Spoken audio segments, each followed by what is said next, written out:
Live Core keluar, I was quite a little bit excited lah. Kata, I tak pernah jumpa lagi produk yang ada 5 bahan ni. And yang paling intriguing was French oak wood. Sebab saya cari, tak ada remedy ataupun liver support herbs yang ada French oak wood, berberine. So bila saya makan, after 3 days, I noticed that my mind became very much clearer.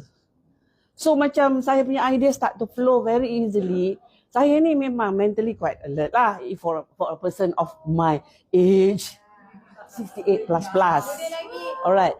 First 3 days saya dah kata, okay, this is something great. I tak makan 2 biji actually. I makan 1 biji je. 1 biji for about 4 months. And then I tried 2 biji. And now I'm back down to 1 biji.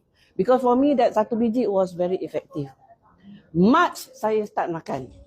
So my body started to detox.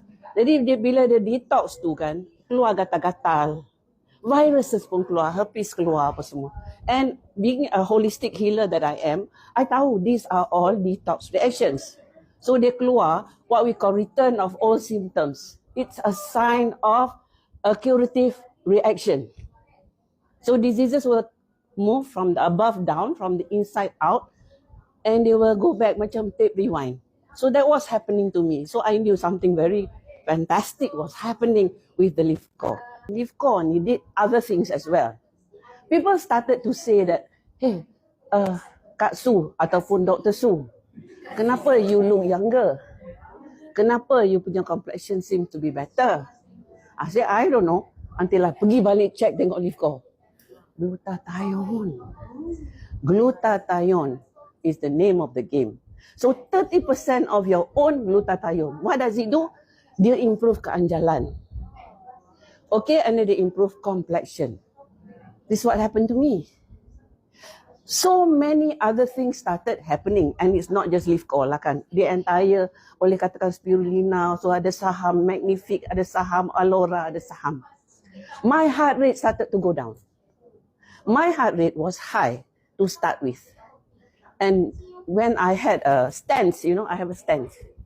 My own brother is a cardiologist, he did. And he said, Kak Chang, you have very high heart rate. So dia bagi kat I ubat untuk turunkan my heart rate. I makan lah untuk sebulan, lepas tu I tak makan. I ni jahat, I tak suka makan ubat. I memang hate drugs.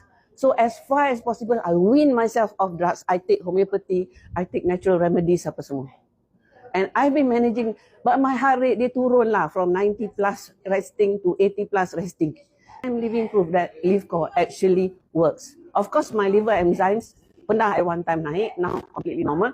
My cholesterol is going down. Blood sugar is also normal. Now it's normal. I was pre-diabetic.